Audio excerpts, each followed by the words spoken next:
보시면 작가분이 키류 미사오라고 되어 있는데 제가 알기로는 보통 이름 뒤에 오가 들어가면 남자 이름으로 알고 있거든요. 근데 이번에 찾아보니까 스스미 사치코와 우에다 가요코라는 두 여성 작가분이 공동으로 집필할 때 사용한 필명이라고 하고요. 지금은 사치코라는 분이 돌아가셔서 가요코 작가님이 혼자서 이 필명을 사용하신다고 합니다. 아무튼 이 책인데 저는 1999년도 그때 처음 접했던 것 같고요.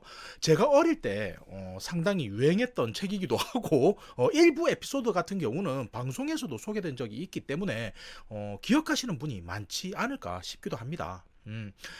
헌데 저는 맨 처음 이 책을 봤을 때 이 이야기가 진짜인 줄 알았어요.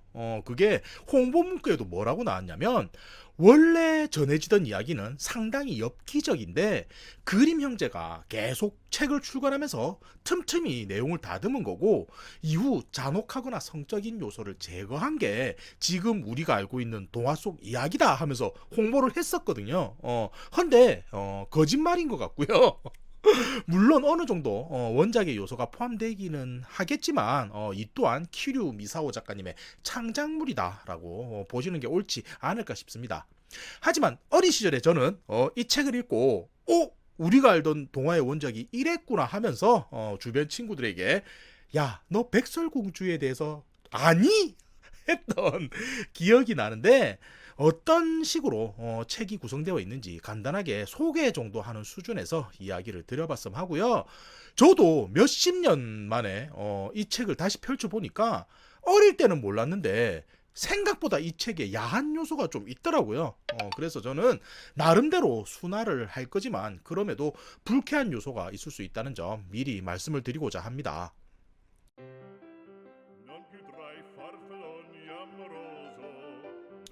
우선 앞서 언급한 바와 같이 백설공주 이야기고요. 부제가 있는 게 사랑을 둘러싼 친어머니와의 싸움이라고 되어 있는데 상당히 좀 자극적이네요. 아무튼 이야기로 들어가면 왕비가 거울을 보고 세상에서 제일 아름다운 사람이 누구니? 하고 묻는 장면이 나오는데 마법 거울은 당연히 왕비님이시죠 하고 대꾸를 합니다. 근데 아름다움이라는 건 사람마다 기준이 다르잖아요. 왕비는 뭐 여성의 성숙미라든지 우아함 이런 게 뛰어난 미모를 뒷받침해주고 이랬던 거지만 왕은 그런 부분에 있어서 그닥 흥미가 없었다고 하고요. 소녀들을 좋아하는 취향이었다고 소개가 됩니다. 그러니까 소아성애가 있었다 이런 건데 왕은 아름다운 외모를 가진 왕비가 곁에 있었음에도 그녀가 나이가 들수록 어린 귀족의 딸들을 찾기 시작했다고 나오고요. 어느 날부터는 밤만 되면 왕이 침소를 빠져나가는 게 의아해서 왕비가 한 번은 몰래 뒤를 따라 나서게 되었다고 설명을 합니다. 헌데 왕이 도착해서 들어간 방은 공주인 백설의 방이었고요.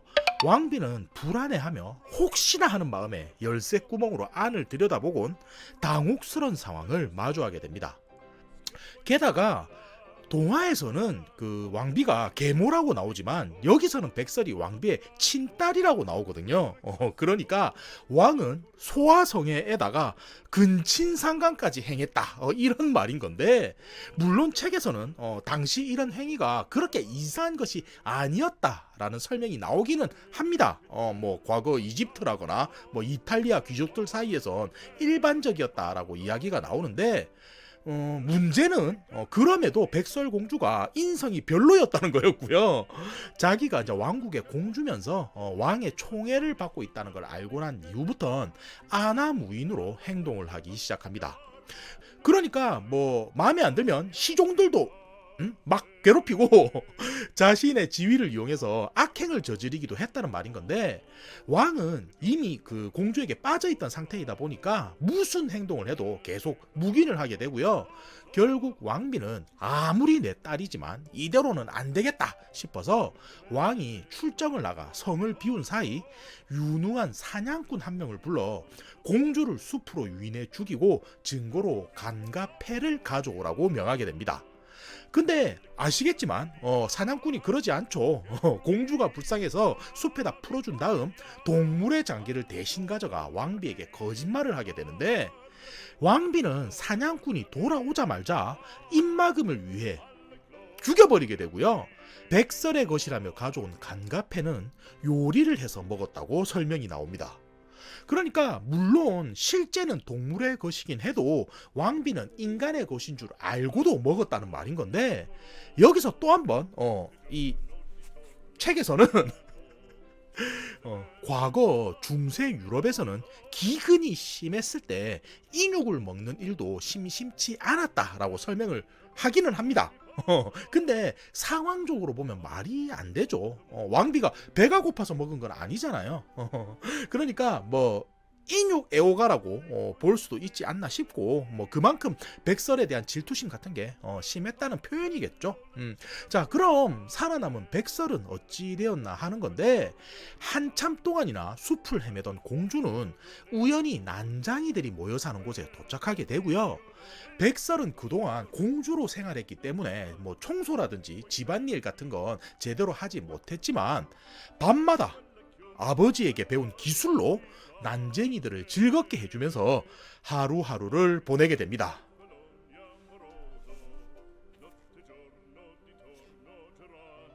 네, 그리고 다시 상황은 왕비 쪽으로 넘어오는데, 출정을 나갔던 왕이 돌아와서 공주는 어디 있느냐 하며 찾게 되고요. 왕비는 백설이 사냥을 나갔다가 짐승에게 잡아먹히고 말았다는 거짓말을 하게 됩니다. 그리고 두근거리면서 왕이 어떻게 반응할까 하며 기다리게 되는데, 왕은 왕비의 말을 듣더니 아 그래? 라며 곧바로 새로운 어린 애인을 만들어버리고 말고요. 왕비는 그 모습을 보곤 내가 아무런 이익도 없이 딸만 죽이고 만 건가 하며 후회를 하게 됩니다. 그래서 헛헛한 마음을 달래려 다시 한번 마법 거울에게 누가 세상에서 제일 예쁘냐 하라며 질문을 던지게 되는데, 이때 거울은 예상치 못하게도 백설이 아직 살아있다는 사실을 왕비에게 알려주게 됩니다. 그러니까 문제가 발생을 한 거죠.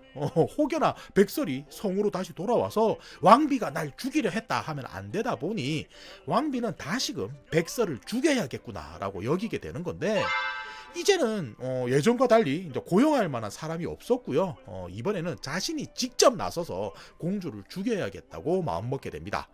그리고 여기서 우리가 알고 있는 백설공주의 설정이 좀 달라지는 요소가 나오는데, 왕비는 장사꾼으로 위장해 난장이 집에 살고 있는 공주를 찾아가게 되고요. 이번에 새로 나온 신상 가슴끈이 있다며 백설에게 한번 착용해 보지 않겠냐며 유혹을 하게 됩니다. 그리고 백설이 한번 입어볼까 하면서 착용하자마자 등 뒤로 돌아가서는 끈을 잃게 졸라서 질식을 시켰다고 설명을 하는데, 제가 그 가슴끈이라는 게 뭔지를 모르잖아요. 그래서 찾아보니까 보시는 이런 게 아닐까 싶고요. 왕비는 뒤에서 이걸 세게 조여서 백설을 기절까지는 시키지만 죽이지는 못하게 됩니다. 그러니까 암살에 실패를 한 거죠. 그래서 다음으로 준비한 게 독이 묻은 빗인 건데, 이번에도 왕비는 장사꾼으로 위장해 백설을 찾아가게 되고요. 한번 해보라면서 머리를 빗겨주며 찌르는 것에도 성공을 하게 됩니다. 하지만 집으로 돌아온 난쟁이들이 쓰러진 백설을 보곤 뭐지? 머리에 뭐가 있는걸? 하면서 뽑아봤더니 백설이 거짓말처럼 다시 깨어났다고 설명을 하고요.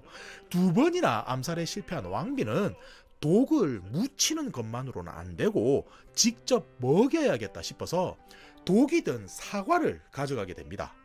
근데 아무리 백설이 철이 없고 어릴 때부터 궁전에서 자랐다고 해도 두 번이나 죽을 뻔했으니 경계를 할 만도 하잖아요. 헌데 아니고요.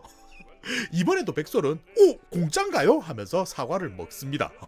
그리고 쓰러진 걸 확인한 왕비는 다시 성으로 돌아와 백설이 확실하게 죽었다는 걸 확인하게 되는데, 보시면 왕비가 세 번이나 백설이 기절한 걸 확인하지만 아무런 행동을 안 했잖아요.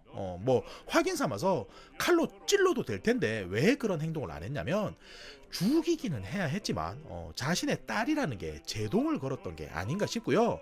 이후 백설은 어찌 되냐면, 난쟁이들도 정상이 아닌 게 백설의 시신을 유리로 된 관에 넣어서 보관을 했다고 설명을 합니다. 그래서 저는 이게 뭐지 싶었는데 알고 보니 난쟁이들의 큰 그림이었고요. 이후 이웃마을 왕자가 우연히 숲을 지나다 유리관에 든 백설의 시신을 보곤 이걸 자신에게 팔 수 없겠냐며 난쟁이들에게 요청을 했다고 나옵니다. 그러니까 이게 상황적으로 생각해 보면 시신을 유리관에 넣어서 사람들 보이는 곳에 놔뒀다는 말이잖아요. 난쟁이들이 한마디로 그런 행동을 한 난쟁이도 이상하고 또 그걸 보고는 이거 사고 싶은 걸 한 왕자도 이상한 건데 왜 왕자가 죽은 여자의 시신을 구매했냐면 여기서 황당한 설정이 붙는 게 왕자는 시체 애호가였다고 이야기를 하고요. 일반적인 여성에게는 성적으로 흥분을 하지 못한다고도 설명을 합니다. 그래서 백설의 관을 성으로 가져온 왕자는 밤낮으로 시신을 어루만지며 지냈다고 나오는데 하루는 시종 중 한 명이 이게 뭐기에 왕자가 사족을 못 쓸까 하며 백설의 시신을 뒤적이다 왕자가 다가오는 소리에 놀라 시신을 떨어뜨리게 되고요. 그때 충격으로 백설공주의 식도를 막고 있던 사과 조각이 입 밖으로 튀어나오게 됩니다. 근데 아시다시피 이쪽 세계관이 몸에서 나오면 사람도 정상화가 되더라고요. 뭐 끈도 쪼으면 죽고 풀면 살고 빛도 찌르면 죽고 빼면 살고 그러니까 사과도 나왔으니까 백설도 깨어나는 거죠. 근데 백설공주 입장에서 보면 어느 날 누가 주는 사과를 먹고 정신을 잃었는데 깨어보니 모르는 나라 그것도 왕자의 품에서 깨게 된 거예요. 그래서 백설은 다시금 그 지긋지긋한 난쟁이들에게 돌아가고 싶지가 않아서 왕자에게 최대한 잘 보이려고 온갖 기술로 행동을 하고요. 왕자 또한 백설이 하는 짓을 보니 그렇게 머리가 똑똑한 것 같지도 않고 잔소리 없이 원할 때만 곁에 있어줄 것 같다고 여겨서 신선한 시체다라고 생각해 백설을 아내로 맞이하게 됩니다. 자, 그리고 이후 이야기는 어찌 되냐면 이웃나라의 왕자가 결혼을 한다고 하기에 왕비는 그 소식을 듣고 찾아가게 되는데 도착해보니 함정이었던 거였고요.